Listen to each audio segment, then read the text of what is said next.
You could see like even 10 years ago, right, a business would have a sustainability strategy and a business strategy. This time is over. Every company which still is acting like that is driving huge inefficiencies, honestly speaking. Now it really needs to be that you have a business strategy and sustainability is part of that. Welcome back, everybody. Richard Baker, founder of Collector Responsibility, here today with another episode of the Sustainable Ambassador Podcast. Through this podcast, I'm speaking with global leaders in corporate, government, academic, nonprofit roles about the work they're doing to solve the big challenges they see in their community, economy, and environment. For me, there's a very simple goal here, and that's to inspire and equip you, the viewer, to take your own next steps on a sustainability journey, whatever that might be. For me, it's a journey that I hope will result not just in just conversations and intentions, but in the development, deployment of real solutions, programs, platforms, and collaboration. And so in this conversation, I'm extremely happy to have Philipp Meister, who is the global fashion and sporting goods chemical lead for Quantis, an organization that partners with leading consumer goods and financial service organizations to drive sustainable transformation to operate within planetary boundaries. Prior to joining Quantis, Philipp had 16 years in the sporting goods industry, including Nike and Adidas, where he focused on sustainability, innovation, and product creation. And that's actually where we got to know each other about 6-7 years ago, when you were working with one group about how to basically capture all the plastics that were in the supply chain in the consumer's hands, find infrastructure, and to make a little bit of progress along the way. And it was a lot of fun working with you. And it's great catching up again. It was, yeah, absolutely. It was a fantastic project and it's really great to be here today. With that, it'd be great to have a self-introduction and a little bit about your professional journey. My career started a few years ago in a textile mill in Switzerland. So right after high school, I started my apprenticeship and was working in this textile mill, went through all the different production steps and production departments as well, from dyeing to weaving, etc. Then I thought maybe it's a good time to do a bit of studying. So I started my studies then and finished my studies as a textile engineer. Then moved into the sporting goods world and stayed there for approximately 16 years. Initially, I was more in the product creation side, product creation, innovation, and as well sourcing side of the textile and sportswear business. And then at a later stage, I moved then into sustainability and then as well corporate sustainability. So, and now since approximately 3.5 years, I'm now with Quantis. So Quantis is a pioneering sustainability consulting in that field for almost 20 years. And it's very exciting now to work with leading companies and supporting them in their sustainability journey. Why did you choose to make a switch into more of a sustainability role, or was there like a specific instance or a specific process or something that just captured you along the way? Because you mentioned you weren't necessarily focused on that, but that you shifted into it. What's behind the shift, and what have you been learning along the way? The key element, which initially was interesting for me, was the innovation element. As I mentioned, I came really from a product side, and then at one brand which I was working with, there was a close connection of sustainability and innovation. And I saw then really the power of innovation in solving some of the critical issues, such as circularity and recycling, but also low impact materials or low impact production processes. And that was really like the first element which really motivated me to get deeper into sustainability. And I must say that still keeps me motivated on a continuous basis, the whole innovation part, because we need a lot of innovation, right, to really reduce our impact, especially in that industry, but also beyond. So that's really a key element which is still driving my motivation in sustainability. Now, if I get a little bit deeper, you were in 16 years internal, you go to Quantis, which is an agency. What was behind that jump, and maybe give a little sense for how they're different? Because we have a lot of professionals who are in both spaces, and each one kind of looks over the fence and says, "Oh, the grass is greener over there," or "I'd be really interested in this." Like, what was behind that move, and what are some of the uniqueness, or what are the differences, or what are things of the advantages that you find in an agency world? You can say that I moved from one client and one company, although many different functions within that client, than to an agency or a service provider, which is obviously working with many, many different companies. And what I found really exciting now in my current role, that I have really insights in many companies, right? And I also realized after again being for such a long time in the sporting goods world, how different companies are being managed. Also the difference of operating model, and with that as well, the difference on how they're managing sustainability at the end of the day. And that's what's now really exciting to see in the first years here at Quantis. At the same time, what I could see as well, that the partners which I'm working with, they really appreciate that I understand of how a business operates from the inside, so to say, right? That they understand what challenges they have on a day-to-day basis, what key elements they need to fulfill in order to be successful. So I think that helps me in my current role, that I have really the insights which I gathered the last 16 years when I was working for a or two brands. Yeah. That's interesting. And during that time you're working for the brands, I mean, sustainability was probably on the climb, apexed around COVID, which is when I think everyone was like peak crazy sustainability, ESG, circularity, you name it. What's the current environment as an agency? You see a lot of what people are going through. You see the industry trends. Where are we now? Because if I'm looking out the window, everyone's talking negative, but I don't see that as much. And I'm just curious, like, what are you seeing and how has it changed over the last few years? Yeah, indeed, there has been a tremendous change. And I mean, we also just need to realize, right, the sustainability as its own term or as its own, way of working, it's not so old, especially when it links to business.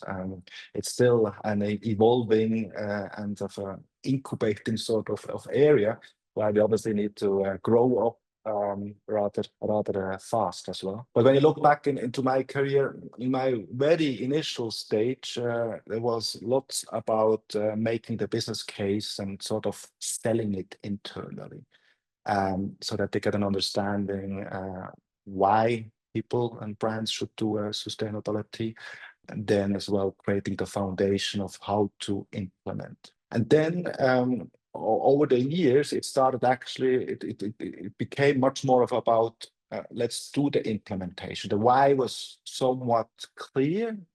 People understood that, and there was, to your point, there was also a high interest from the outside perspective, especially as well on the consumer side, where the consumers were truly interested, and other stakeholders, such as well, including investors, etc., they were truly interested. And with that, the business was also interested. And so it was much more about how to do it in the most effective way, how to implement sustainability in the most effective way. And now I would say we are in that phase which we are currently at, which you also described, where there are a bit more question marks. Let's call it like that.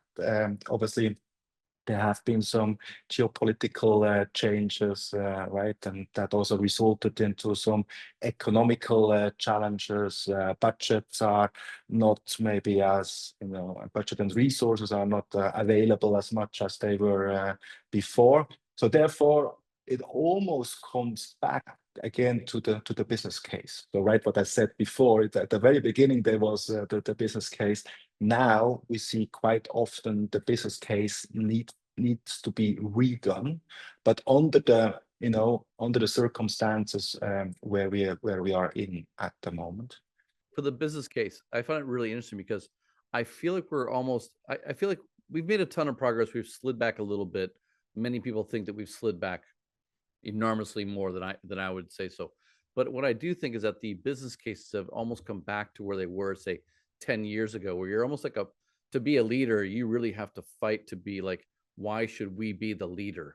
And I'm curious, like, have you seen like the business cases change quite a bit?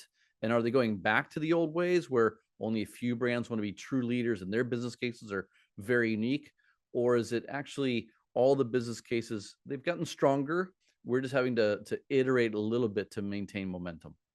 I would see more the second, right? I mean, when you think of the business case, right, the base for business case is having lots of facts and data, And in the meantime, many brands have it, right? I mean, when you also look back, think of climate change and decarbonization. Many companies and brands, they have now set this as a key metric for their company and have been monitoring that over time. So they have that, they have the facts, they know how much they have been progressing or not progressing, it depends, right? But they have this fact. When you look like, 10 years, 15 years ago, those facts were not there. And I think there was the business case was more almost like you could say an emotional one.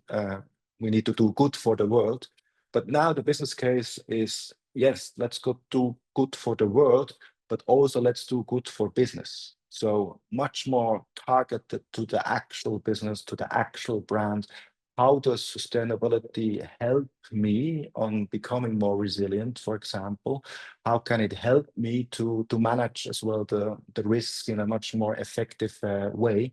So we have the facts now, or many companies have the facts, and therefore it's a much more targeted, and you could almost say a much more accurate business case in the meantime. So it evolved definitely. It evolved definitely. The business case evolved. I mean, and that's encouraging in many ways for me, because it shows like we're maturing. There's a lot more infrastructure, there's a lot more information.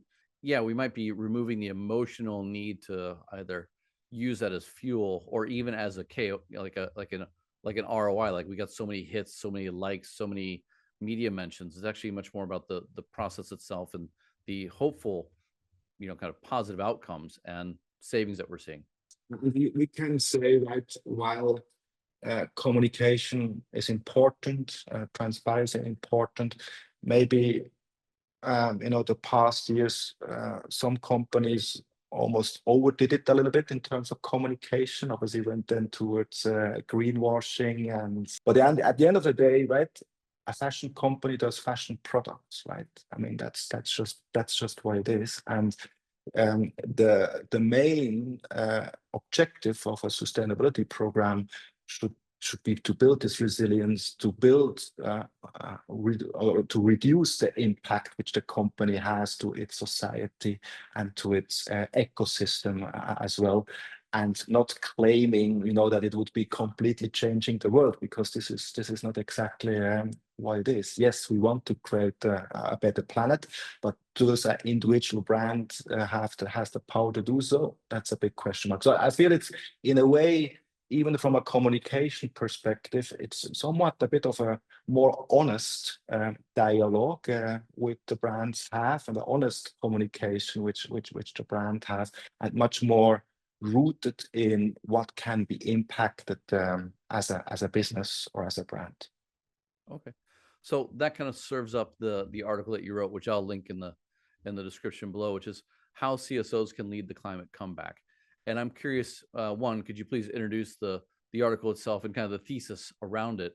And was there a particular moment or conversation that kind of inspired this article for the work that you guys are doing?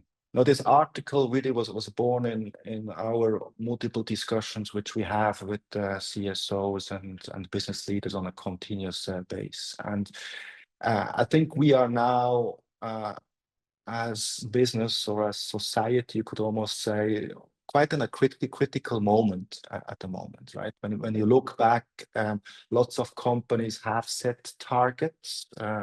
Somewhere around the 2020 is something like that, 21, something like that.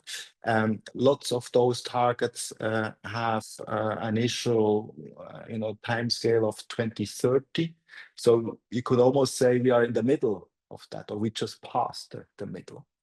And that's one element which makes this time very special.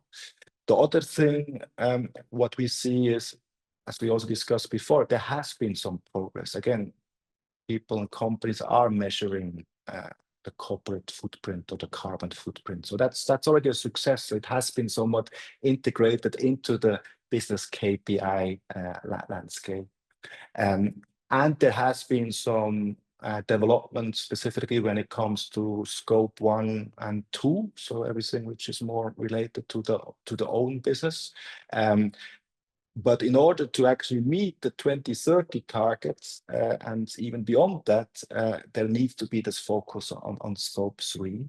And then the last part, I would say, it's very, very clear the geopolitical situation has changed quite dramatically the last weeks, and that's essentially, was the trigger for us to create this report. Last point, right? I mean, what we really wanted to make sure that, again, we talk on a daily basis with the CSOs, that we just show them in a way like the appreciation of the difficult situation what they are at. I think it's one of the most challenging situations, even on the personal level, right? I mean, like every CSO hopefully brings lots of passion for that. It seems like it's a challenging situation for them at the moment, and we obviously wanted to first appreciate that and also give a little bit of a guidance, what still could be done as well. What are you recommending they do in this time? I guess, it's not just like the challenges are getting bigger. The pressure on brands, I think, has come back maybe a little bit geopolitically, but regulatory wise in EU has come up. So how do they balance everything that's happening, and how do you recommend that they move forward? How do they prioritize what they should be focusing on? I mean, you said exactly the right thing. I think that's where it starts, right? To truly prioritize where you are focusing your work.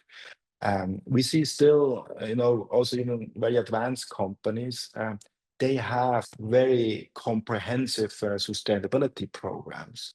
Lots of it, what they have in their programmatic aspect is probably priority, but what we urge people and the CSOs and the companies now to really focus on the true priorities. What is really driving impact, and how can you as well drive from those initiatives maybe not only positive impact on the sustainability side, but create additional business value and really focus on those ones. So it's a little bit about the opportunity to, cut out the noise and really use this opportunity, which seems to be or is a challenging situation by no means, but it's the best moment to really relook at the program, focus where it matters, where it can drive lots of value, and really deprioritize everything which might not be of such importance. I think that's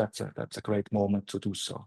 So within the companies that you're working with, then, are there certain areas that you find that they're gravitating towards, like it's the supply chain and scope 3, and they're kind of forgetting maybe some of the waste commitments, some of the plastic commitments, or is it really like, I don't know, or is everyone just kind of finding their own way, and there really at this point isn't any coagulation around certain processes, certain programs, certain innovations?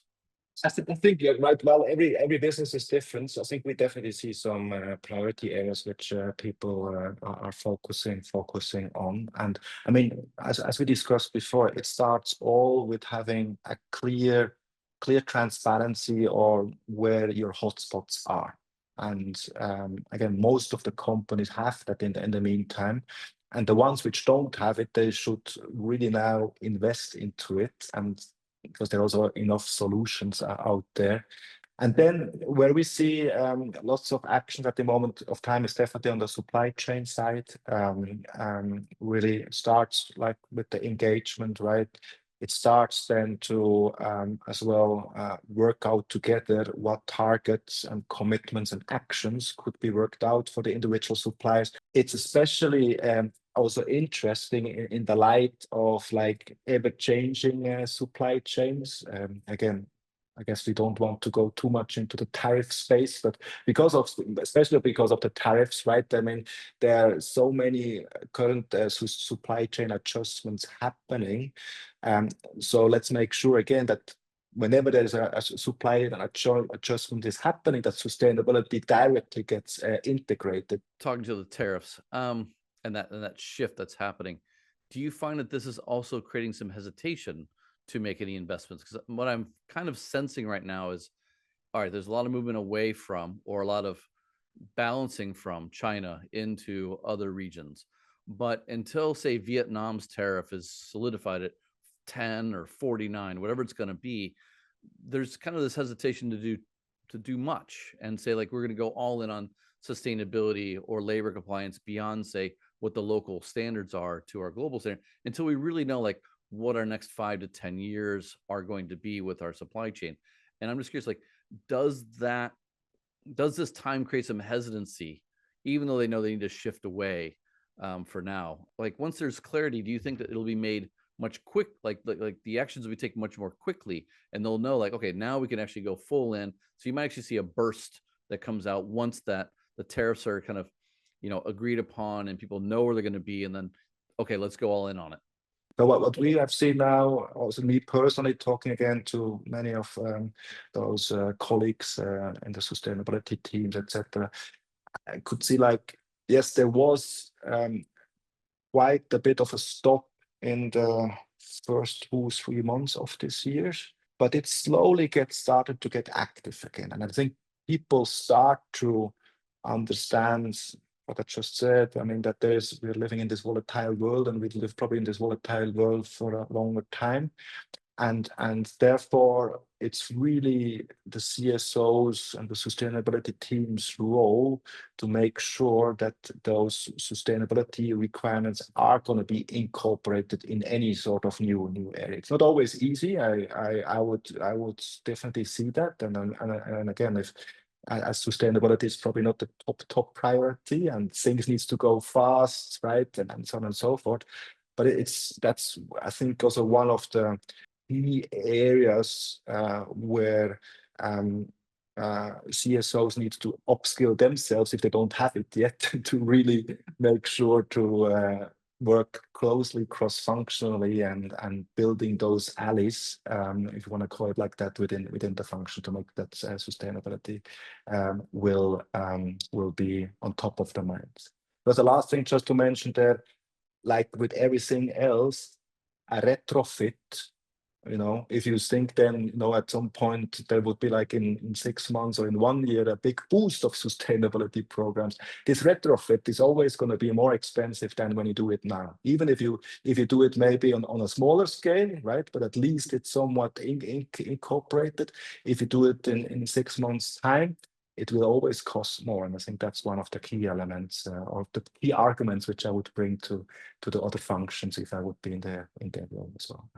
Now, in this time, do you see where the CSOs you're talking to are kind of drawing back their timelines? They're being much more oriented around like, what can I get done in the next 12 to 18 months versus setting out a large vision? Or how does the timeline for different activities come in? Because 2020, we made a 2030 plan. A lot of people kind of fell down. They didn't quite reach their goals. Like, does that create more hesitancy and more like short-term actions that could be measured, reported, built on over time? Is that something that you're seeing, or are people still very happy saying like 10 years, 20 years, like, just kind of like trying to inspire people to go a little bit further?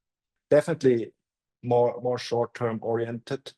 But what we also always say to our colleagues from the other brands, etc., is, you as sustainability team, you still need to have a vision where it needs to get to, right? Maybe not everybody needs to be aware of that, and you don't necessarily need to, communicate it on big stage, because lots of external stakeholders in the meantime know the reality that those, gloomy long-term targets are very challenging to be met.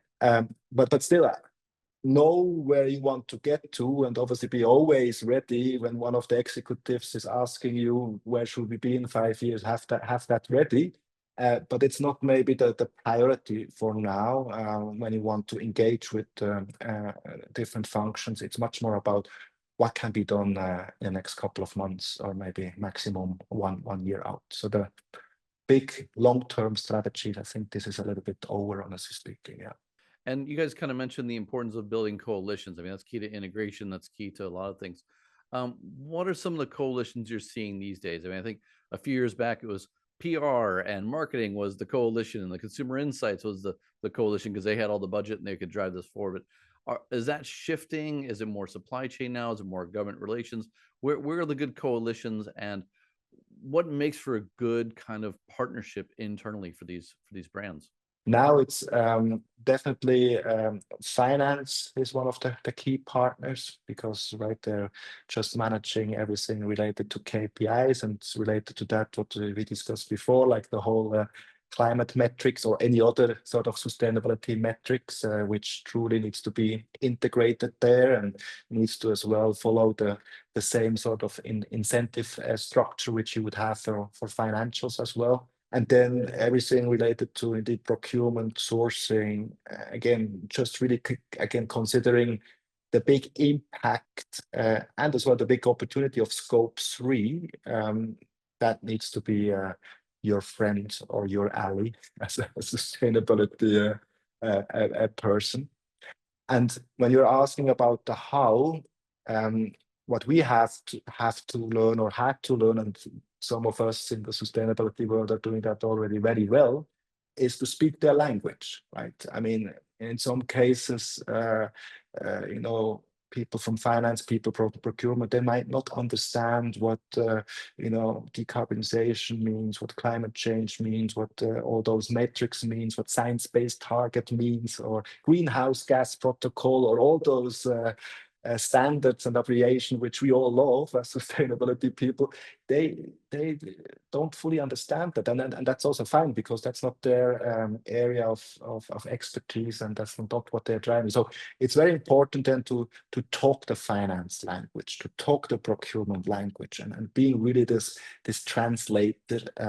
Then I think you get stuff done, and to be super clear what their role is, right? So what do we need from finance? What do we need from procurement? What is their role? And as per my maybe it's even a personal opinion, right? They should be the drivers. So climate strategy should be actually somewhat driven by procurement and not by sustainability. I mean, sustainability, it's more like, again, building the strategy and making sure that all is in line with external standards, etc. But on the execution, that really needs to be driven by the functions, and there you need to again speak the language of those functions, and be crystal clear of how they should be executed there. Now, in speaking their language, you kind of need to identify their motivations. You mentioned the financial markets, regulators, consumers, emotions. What are the major drivers now for the progress or for coalitions? Like before, like, hey, we should do this together because the world is having a blah, blah, blah, and we have this vision. But can you now walk in and be like, look, the financial market's going to punish us if we don't get on board. So you and I need to work together. Not like, is there a little bit more of a hammer behind that? Or is it still kind of, you know, trying to figure out what language matters, than trying to identify those easy opportunities? I mean, to be friendly with each other always helps, no? So that's more on the emotional side. So that's definitely a good starting point. Next to that, again, it comes back to the business value, right? To the finance and actually to the procurement people, you would talk a lot about risk, right? Of how, in the meantime, you know, climate risk is a key risk for the company, where the company needs to build mitigation plans, and needs to have it on the forefront. I can just give an example. More recently, we have presented a fully fledged climate strategy to the executive team of a large chemical company, and they were saying like, really great work and so on. And the chief supply chain officer, he was just saying like, look, and it's happening now. So what we need to consider is not like, again, the 5 years in the future risk, but what is the current risk?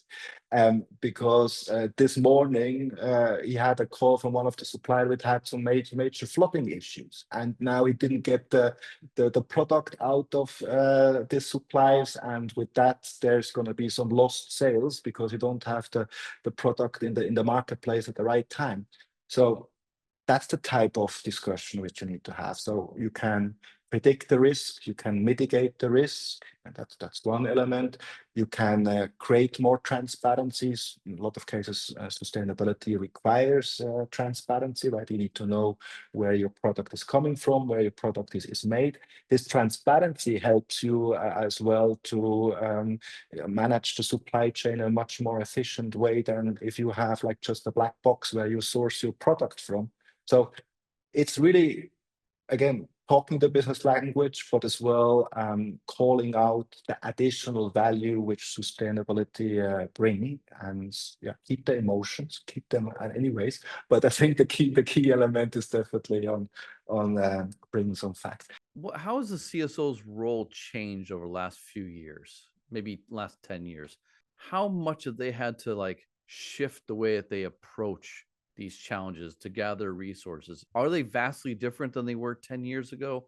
Or is it just a matter of language and maybe a little bit of motivation and focusing on what makes money instead of like today in the supply chain versus what might make money in 5 to 10 years with the consumers?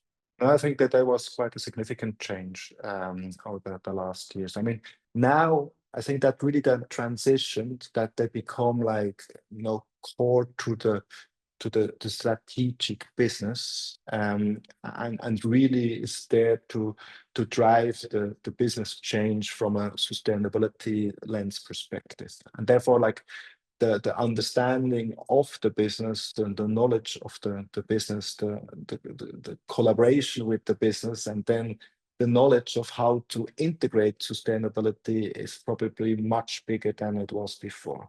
You could see, like even 10 years ago, right, a business would have a sustainability strategy and a business strategy. And in the worst case, they would not be talking to each other at all, or there would be no interconnection. This time is over, right? And for every company which still is acting like that is driving huge inefficiencies, honestly speaking. Now it really needs to be that you have a business strategy, and sustainability is part of that business strategy. And in order to manage that as a CSO, you really need to be, again, very close to the business and fully understand the business, and especially as well have a great understanding of managing change, being a good change manager, and maybe having either advanced expertise. I think that's still important, but especially as a leader of such a team, as a CSO specifically, you probably need to have much more this, let's say, general leadership skills as than the expert skills. You mentioned it's a really challenging time, even mentally, for a lot of the CSOs. But I kind of feel like through our conversation, like things really aren't, we've made a lot of progress. I won't say they aren't that bad. I mean, I don't feel like they're that bad because I have 20 years to reflect back on. I know how far we've come. I'm curious, like, where do you feel we are right now? And is this kind of winter going to last long? And if so, how are you staying motivated, or how do you kind of, help others stay motivated through this time? Like, what's the path forward for you, and for others in this space right now? Well, I'm generally like a more positive person, I must say. Sometimes my wife doesn't like it that I'm sometimes too positive when she wants to talk about certain issues, and I just see like, oh, but it's positive. And I see that as an opportunity to truly rethink sustainability in a more the sense, like how can sustainability truly create value for the business, and then as well for society and for the planet at the end of the day. I would really urge everybody to use this time wisely, and don't shy away to reach out to other sustainability people. Just recently, we invited a couple of CSO leaders, and it was marked at the end of the session. It was like marked as a therapy session, but it was like it's good to talk to each other, to exchange, right? And obviously keeping antitrust, etc. in scope, but really like making sure that you are connected with some other people and CSOs which have the same issue. And I don't believe that it's gonna last for too long, honestly speaking. Totally not. We definitely see that there is a difference between the different regions at the moment of time. Europe is, continue to work. US, yes, they were a little bit for a longer term in a look and see mode, let's call it like that, but they're also finding their new way maybe of driving sustainability within their business. So I'm not so negative about that. And again, like when I was talking before about the prioritization, I think it's a healthy exercise to do that at this moment of time and take it as such. Don't just take it as a burden, but rather really think, am I doing really the right things? Can I maybe shift my priorities and maybe kind of drive a little bit more impact and having really this agile way of doing, which is going to be required for now, but also going to be required for the next 10 years. I'm very sure about that. Last question. If you were talking to a CSO who's incoming into a role, within a group that you know well, and they want to aggressively drive sustainability, what advice would you give them as they're preparing to step into that role? Make a lot of friends internally, but making those friends with the facts. So the facts are there. I think it's again, you have not an excuse not to have the facts, and then really work with the teams, with the different functions to drive that change. I mean, again, it can only be an integrated way, the siloed way that will not happen. So really drive this integration based on the real facts.